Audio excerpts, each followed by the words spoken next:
the video for Secondary Math 3, the final exam review for pages 6, 7, and 8. Number 31 is where we're starting off on page 6, and we're asked to write an equation for the translation of y is equal to 4 over x that has the given asymptotes.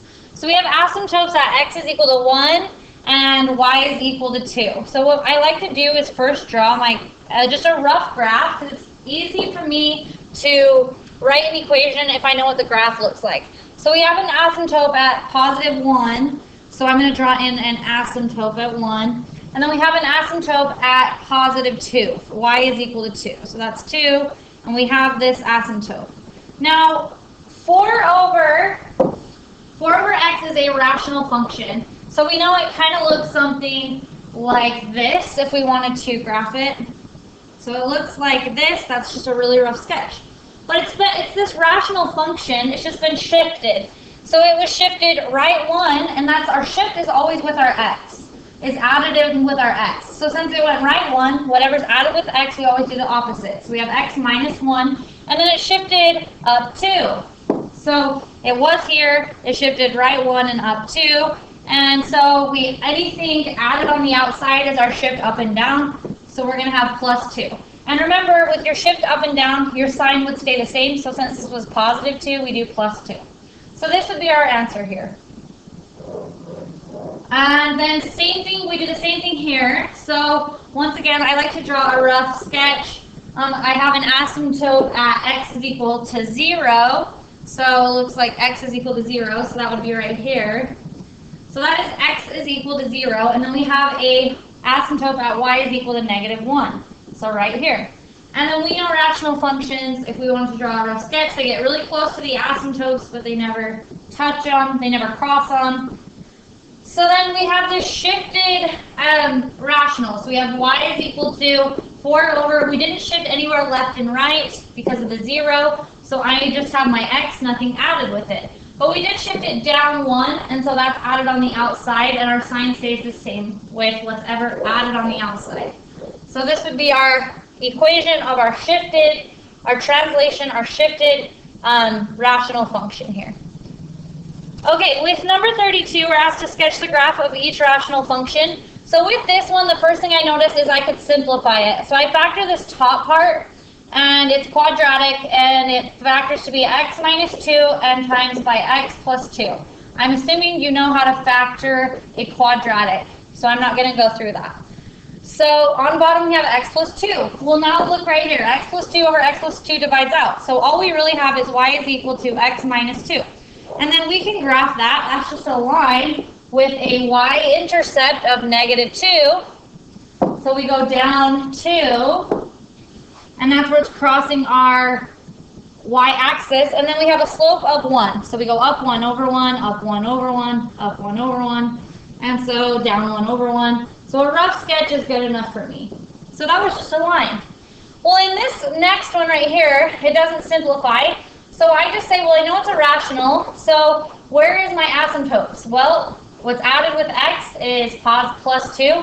So we always have an asymptote at the opposite. What's added with x, we go opposite. So we have an asymptote at this negative 2. And then I'm going to go ahead and I have an asymptote at 0. And I'm going to go ahead and graph it in my graphing calculator.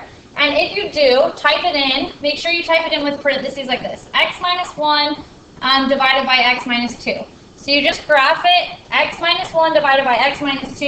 And if you do, you get a function that looks like this. Which makes sense. It's irrational. It's really close to those asymptotes, but never crosses.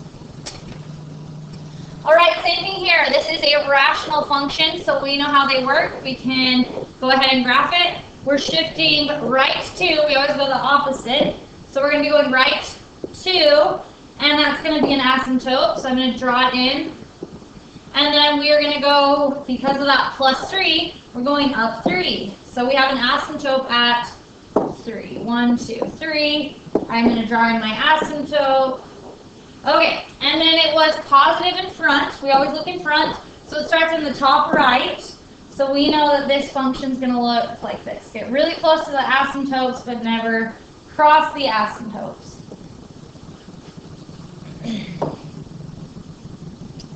Okay, solve each equation. When solving a rational equation, now remember this is a rational equation because of the fraction.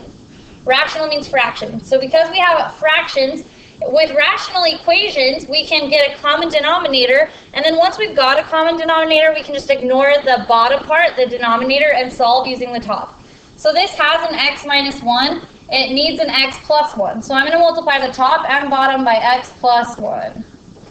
So x plus 1, because you have to do it to the top and bottom, because really we're just multiplying by a fancy 1.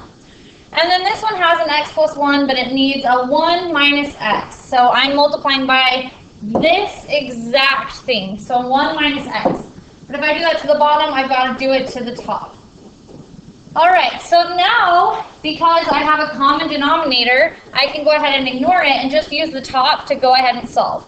So I have 3 times x, which is 3x. 3 times 1, which is 3. That's equal to 2 times 1, which is 2. 2 times negative x is negative 2x. And then we're going to solve for x algebraically piece by piece. So I'm going to bring my x's together. So I add 2x to both sides. So I have 5x plus 3 is equal to 2. I'm trying to get x alone, so I subtract 3. So I have 5x is equal to negative 1, divide by 5. So x is equal to negative 1/5. And then we should check each solution by plugging it back into the original function. And I just, to be honest, you really need to do that on the final exam by plugging it back in. And so you plug it back in for x, and you would make sure that these two things are equal. And then if they are, we'll keep that solution. But I'm not going to take the time in the video to check it. You just have to be good with being able to check it. Okay, so let's get a common denominator. So this one, I'm going to actually, well, you know, there's a couple different ways we can do this. We can either factor each piece, or we can simply just get a common denominator. I'm going to choose in this one, because the factoring is not going to help us that much. I'm just going to go ahead and get a common denominator right here. So I need an x minus 1 to the top and the bottom on this side, and then I need a 2x plus 2 on this side.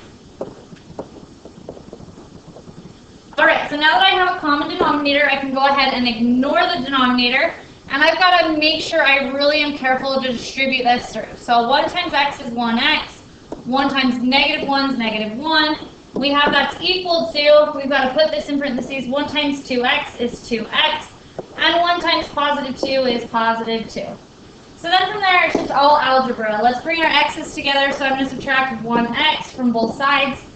So I have negative 1 is equal to, now 2x minus 1x is just x plus 2. And our goal is to get x alone. So I'm going to subtract 2, subtract 2. Negative 1 minus 2 is negative 3, which is equal to x. And that is our answer. And we can plug that in back into our original problem wherever there's an x and make sure that they're equal to check our answer there. So with this one, we're solving this rational equation. I am going to opt to factor each piece, so it's easier to get a common denominator. So we have x plus 3 over, I'm going to factor this piece. Now, if you don't know how to factor that, push pause and learn. Remember how to factor. It's quadratic, so you do what multiplies to be a times c and adds up to be b. I'm not going to take the time because I'm expecting you to be responsible and know if you know how to factor and not just write down my answer. If you can't factor, you're not going to pass the final. So you might want to learn that instead of just write down what I'm writing down. Actually push pause on the video and factor it yourself. So I factored each piece, these two denominators factored, and now I'm going to get a common denominator. This one has an x minus 4, this one has an x minus 4, this one has an x plus 1, this one doesn't. So I'm going to multiply by x plus 1 to the top and bottom. And this one has an x plus 4, this one needs an x plus 4. So I'm going to multiply by x plus 4 to the top and bottom. Now check your denominators and make sure they're exactly the same. And look, this denominator is exactly the same as this. So now that our denominators are the same, we can cross them out and just use the top to simplify. Now we've got to be careful because we're going to be multiplying these things together, and we've got to really not make any errors distributing. X times x is x squared, x times 3 is 3x, 4 times x is plus 4x, And then 4 times 3 is 12. On the left, I'm going to still combine those before I do anything else. X squared plus 7x plus 12. And that will be equal to, let's do this side. X times x is x squared. X times 1 is plus 1x. 2 times x is plus 2x. 2 times 1 is plus 2. Combine like terms. We're going to have x squared plus 3x plus 2. So we have that's equal to x squared plus 3x plus 2. And then from there, it's just all algebra to get x alone. Let's solve. So I'm going to bring these over so they're on the same side of the equation, or just bring things over. So I'm going to subtract x squared from both sides. Well, in this problem, our x squareds happen to cancel out. So we have 7x plus 12 is equal to 3x plus 2. And we're trying to solve for x, so I'm going to bring my x's together. So I'm going to subtract 3x from both sides. So on the left, I have 4x is equal, 4x plus 12. So we have 4x plus 12 is equal to 2. So I'm going to subtract 12. So I have 4x is equal to negative 10. And then I'm going to divide both sides by 4. I'm going to do that in my calculator. Negative 10 divided by 4, and I get a decimal, change it back to a fraction, and it's negative 5/2. So we need the most simplified fractional answer, and our calculator will do it for us as long as we use it correctly and type it in. So our answer is negative 5/2. You could check that answer by plugging in negative 5/2 back in for x, and then making sure that that really is equal. That's how you would check your answers. Okay, simplify these pieces here. So we're going to simplify 24x cubed divided by 8x squared. First of all, can we simplify this? The answer is yes. Nothing's added to these. These are all being multiplied. So we'll simply simplify each piece. So 24 divides by 8 and becomes 3. 8 divides by 8 and becomes 1. Or you could just do it in your calculator. 24 divided by 8, change it back to a fraction if you need to, and it's just 3. And then we have x cubed divided by x squared. So when we divide the same base, we subtract our exponents, so we subtract 3 minus 2, which is 1.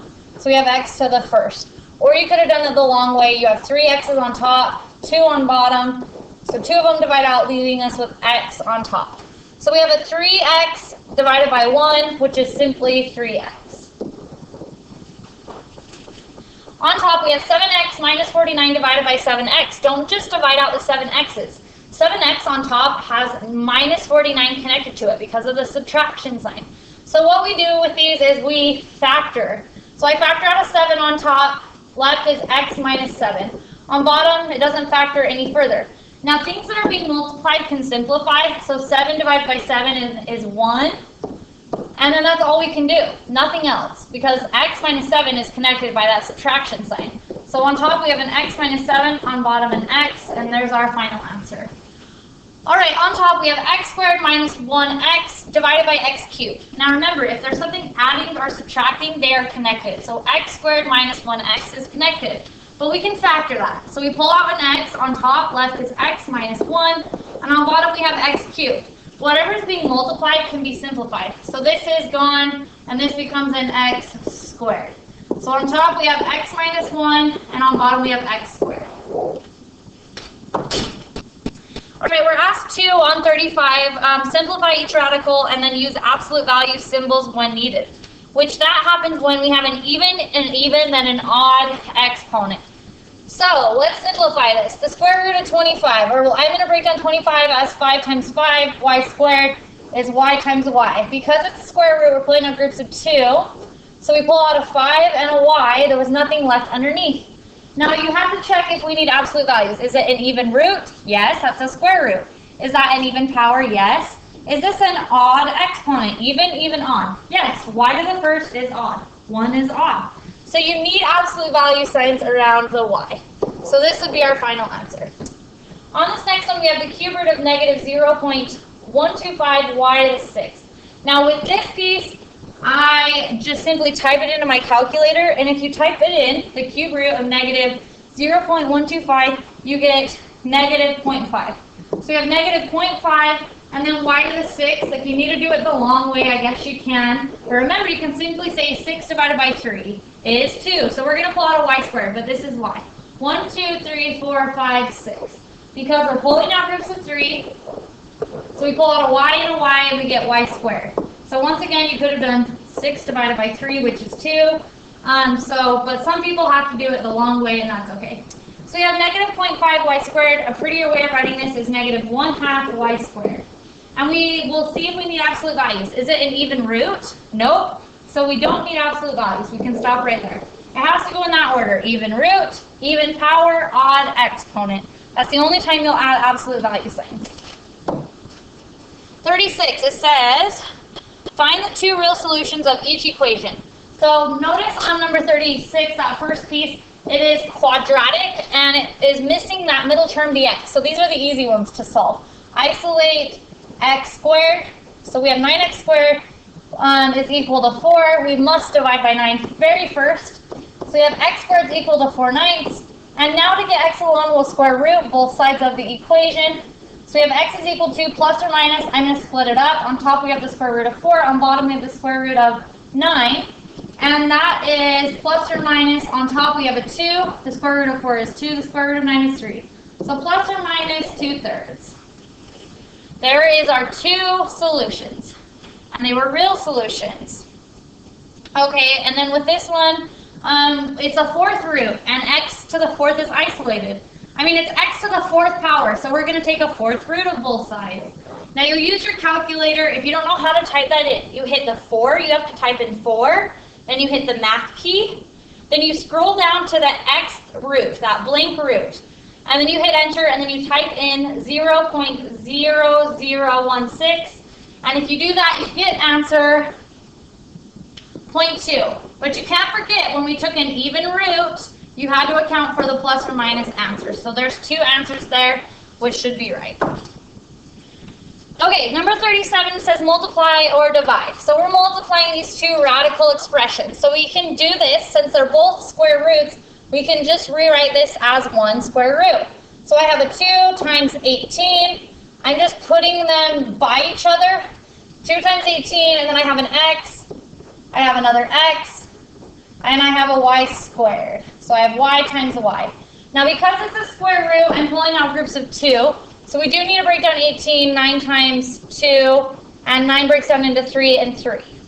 So 18's not there anymore. We rewrote it as these things. 9's not there anymore. We rewrote it as 3 times 3. Now if there's 2 of them, it can leave the house. So there's 2 2's. So it's another 2 is going to come on the outside. And there's 2 3's. Sorry, my smartboard wigged out. Just a sec. Okay, and we have 2 3's right there that we can pull out. We have 2 x's we can pull out, 2 y's we can pull out. So really we're pulling all this stuff out. Now don't forget about the 2 that was already on the outside. So what we have then is a 2 on the outside from that. We have another 2 from these 2 2's. So we pulled out another 2. We pulled out a 3 from those 3's. We pull out an x and a y. So we pull out an x and a y. So we'll multiply them together. 2 times 2 is 4. 4 times 3 is 12. So our final answer is 12xy. All right, so this next one, a couple different ways you can do it. I always pull it together under one radical and simplify first. So I rewrote this as the cube root of 4x y to the 7th divided by 32, x to the 4th, y to the 4th. So I simplified that underneath there. And if you divide 4 divided by 32 in your calculator, you get 1/2. So 1/8. So we get, okay, let me fix that. Sorry, 1/8. If you type that into your calculator, you have 1/8. And then x divided by x to the 4th is x cubed on bottom. And then y to the 7th divided by y to the 4th is y cubed on top. And now that I've simplified it, you do have to re-split it back up. So on top we have the cube root of 1y cubed. And on bottom we have the cube root of 8x cubed. Now I actually find the cube roots first before I do anything, because we might have to rationalize the denominator if we end up with a radical in the bottom. But I don't want to rationalize it if I don't need to. So I simplify it first. So on top I have the cube root of 1, which is simply 1. We have the cube root of y cubed, which is just a y. And on bottom we have the cube root of 8, which is 2. And on bottom we have the cube root of x cubed, which is just x. So now if you look at that, we don't even have a radical in the bottom anymore. On top we have a y, and on bottom we have 2x. So we don't have to rationalize the denominator on that one, which is nice. All right, and these two, you literally type it into your calculator, use parentheses, type it in, negative 125 caret, parentheses, 2 divided by 3, and you'll get 25. You type this one into your calculator, 49 raised to the 1.5, you get 343. All right, for this next one, it says find the perimeter. So find the perimeter would be adding up all the sides. So we have 2 over 3 minus the square root of 2 plus 2 over 3 minus the square root of 2. And then we have plus 5 over 3 plus the square root of 2. All right, so first of all, we'll notice this piece is the same. So I can actually add those right away. That's probably pretty quick. I'm going to actually, so I really have 4 over 3 minus the square root of 2, because 2 plus 2. So we can rewrite this as one rational because those have common denominators. So we have 4 divided by 3 minus the square root of 2 plus 5 divided by 3 plus the square root of 2. Now we want to add those together, but we need a common denominator. So I'm going to multiply by, or on this side I need a 3 plus the square root of 2. If you do it to the bottom, you've got to do it to the top. And I got to multiply this one by 3 minus the square root of 2. If you do it to the bottom, you've got to do it to the top. So now I've got to do some distribution here. So I've got to do some distribution here. And I'm going to distribute that through. On top I have 12. And then plus 4 square roots of 2. And then I have 5 times 3, which is 15, and it's plus 15. And then 5 times negative square roots of 2 is minus 5 square roots of 2. So on top, I have that. And on bottom, I have, so now we just have one denominator, but we do need to multiply this out. So because we have a common denominator, we can rewrite it under one denominator. So I'm actually going to write that as such for right now. So I'm going to simplify the top. We have 12 plus 15, which is 27. So I have 27. 4 square roots of 2 minus 5 square roots of 2 is negative 1 square roots of 2. And on bottom, we do want to multiply this through. 3 times 3 is 9. 3 times negative square roots of 2 is negative 3 square roots of 2. Positive 2 times 2 square roots of 2 times 3 is plus 3 square roots of 2. And then positive square root of 2 times negative square root of 2 is negative square root of 4. So if you'll look at it, these middle terms cancel out. We have 9, and then minus the square root of 4, which is 2. So 9 minus 2, which is 7. So on bottom we have 7. So I'm going to write this answer a little bit prettier. We have 27 minus 1 square root of 2 is simply square roots of 2, all over 7. That is our simplified perimeter. Okay, on this next one it says solve. There are many different ways you can solve. I chose to go about doing it this way. First of all, I broke down 75 as 5 times 15. 15 broke down into 5 times 3. Because it's a square root, we're pulling out groups of 2. So really we have 5 square roots of 3 plus the square root of 3x. That piece doesn't simplify, which is equal to, and this piece doesn't simplify. Now from there, we're trying to just solve for x. So I'm going to get this piece alone. So I subtract 5 square roots of 3. So I have square root of 3x is equal to 12 minus 5 is 7 square roots of 3. So we have 7 square roots of 3. Now we're trying to solve for x algebraically. It's trapped under the square root. So what undoes the square root? It's the square. We've got to do it to both sides. Now I have to put this piece in parentheses. All right, so I have root cancel out of power. I have 3x is equal to, if you type this into your calculator with parentheses squared, you get 147. All right, so now from here, we'll divide both sides by 3. And x is equal to, so I divide, oh, my smartboard's having issues. Just a second. So we divide both sides by 3. We get x is equal to 147 divided by 3 is 49. So we solved for it. Now there are many different ways you could have got there. That's That's the way I got there. Okay, solving these pieces and then checking for extraneous solutions. You can solve these either using your graphing calculator. So if you choose to use your graphing calculator, you'll graph each of these, and then you'll find the intersection point. And then if there's more than one, you'll make sure to check both of them for extraneous solutions. I'm just going to do it algebraically. So I need to isolate the square root. In this one, it's already isolated. So now I can undo the square root. So I square both sides of the equation. Root cancels out with power. I have x minus 2 is equal to, it's x minus 8 all squared. So I have x minus 8 squared. And then from there, I'm going to add 2 to both sides, add 2. So I have x is equal to x minus 8 squared plus 2. And you know what? I better do this first. I better multiply that piece out. So I know that's x minus 8 times x minus 8. And then I would distribute that. X squared minus 8x plus 64. And so I have x squared minus 16x plus 64. And then I have this plus 2. So right now I have x is equal to x squared minus 16x plus 66. Then from there I'm going to subtract x. So I have 0 is equal to x squared minus 17x plus 66.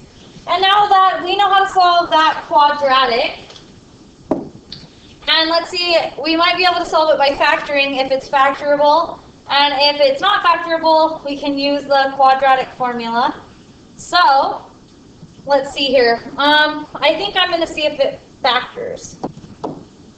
So we're looking for what multiplies to be 66 and adds up to be negative 17. That'd be 6 times 11, both negatives, right? And then it quick factors. So it factors to be x minus 6 times x minus 11. And then we would set each of those equal to 0. So we get x is equal to 6, x is equal to 11. Now with these, you absolutely have to check your answers. Otherwise, you're going to get an extraneous solution. So I have both those answers, but I need to check them back in my original problem so that if I have an extraneous solution, I can throw it out. So I'm going to check x is equal to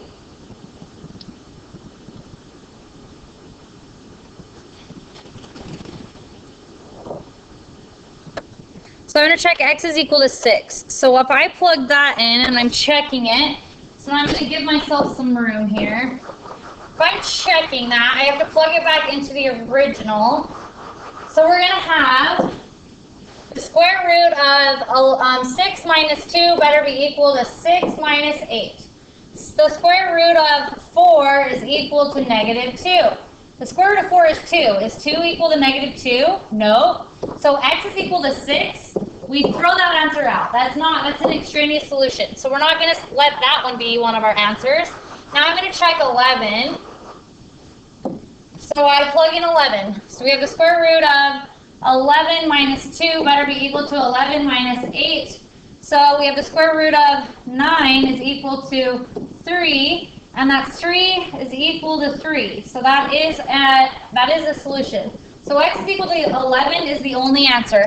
And honestly, graphing it's way easier. So I'm going to show you how to do that. So we could have solved by graphing. Like, watch how easy this is.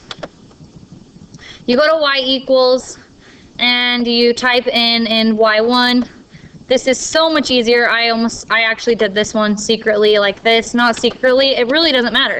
If you like this method, that's fine. So when it does the square root of x minus 2 equal the function x minus 8. So in y2, I type in x minus 8. Then I hit, make sure that, here we go. So then I hit graph. Oh, my window is probably too big here. Oh, I had a little bit of a variable issue. I got to get that deleted. There we go. And my window's pretty big. I'm going to just have a standard viewing window of negative 10, 10, negative, oh, maybe I should have it bigger. I don't know. Negative 10 and 10.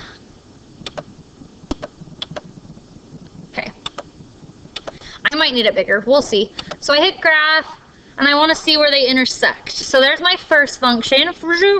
There's my second function, and it's crossing somewhere over here. So I'm actually going to make my window bigger on my x values so I can see further than 10. I'll go with 20. Why not? Hit graph. Okay, so now we can see where they intersect because I made my x values go a little bit further right. So now I can see that they intersect. And I'll do second trace, so second trace, and I want to do intersection because we want to know where they intersect. They only intersect once, so there only is going to be one solution. So that's why when we do it algebraically, we have to check for extraneous solutions because sometimes we have to throw them out. So I hit enter. First curve, it's on the square root of 3. I hit enter. The second curve, it's on the line x minus 8. I hit enter again. And it tells us the value for x is 11. So x is equal to 11. So we were solving for x, so we just used that. So x is equal to 11. How cool is that? Way easy, right? So maybe I will just do that with this function. Just use my calculator. So we got x is equal to 11 algebraically, but if our calculator is easier, why not? So let's do it with our calculator. So we have the square root of x plus 4. So x plus 4. When is that equal to the square root of 3x minus 2?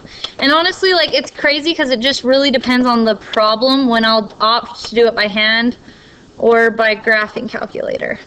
Okay, so I'm going to look and see if I can see where these two things intersect.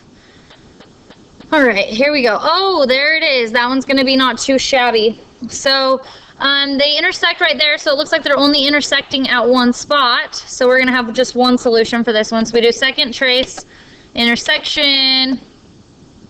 So this was pretty easy, right? Calculator. First curve's on the square root of x minus 4. I hit enter. The second curve's on the square root of 3x minus 2. I hit enter again. It says you want me to guess. Hit enter again.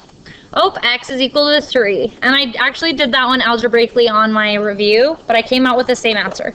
So why not just use those graphing calculators if you can? But if your graphing calculator gives you something and you can't quite tell what the answer is, I just go back and do it by hand.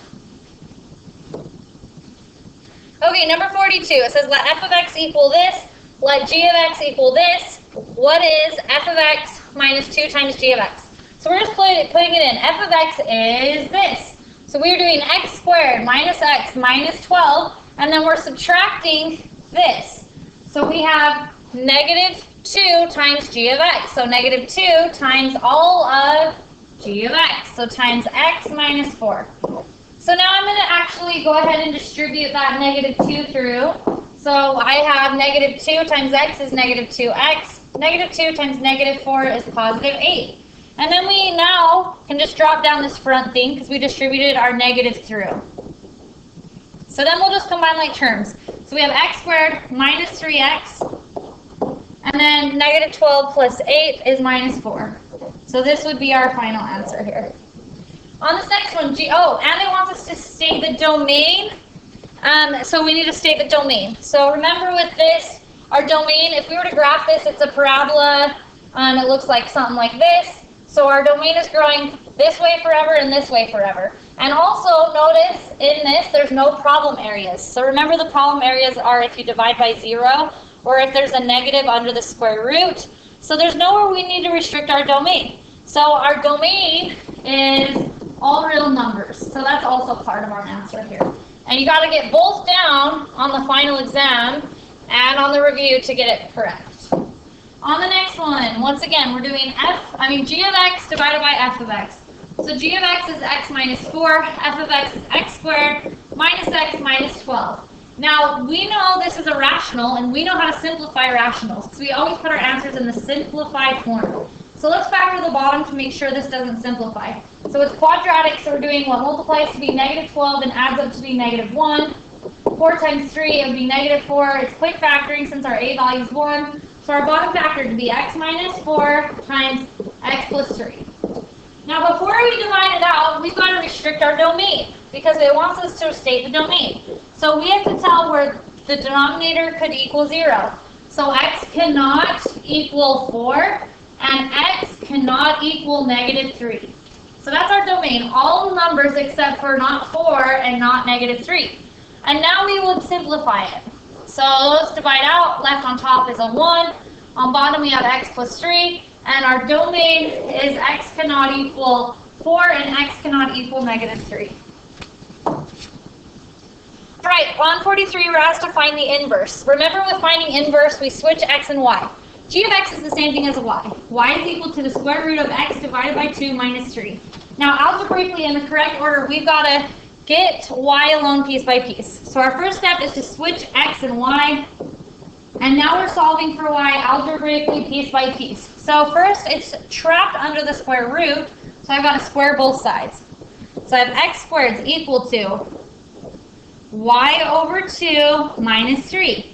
Now we're trying to get x or y alone piece by piece, so I'm going to add 3. So I have x squared plus 3 is equal to y divided by 2.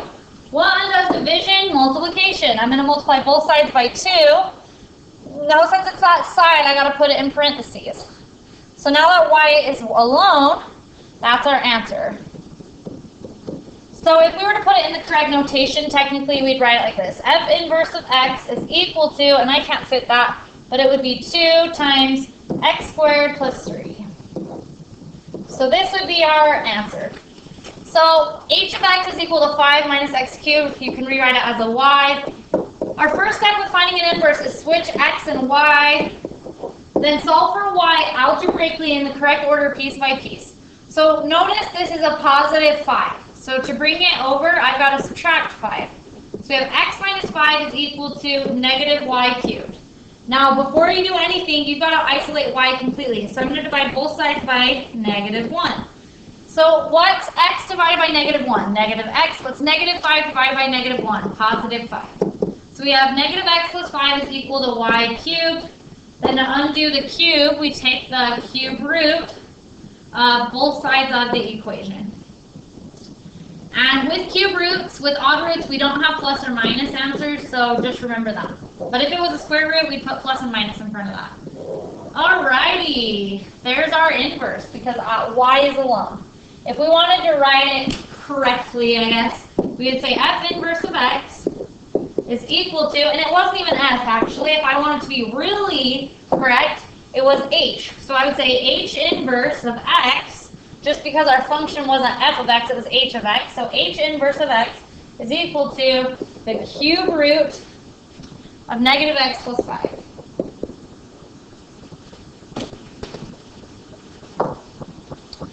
Okay, with these we're supposed to graph and find the domain and the range. So I'm going to rewrite this in a prettier form. I'm going to write the negative square root of x first plus 2.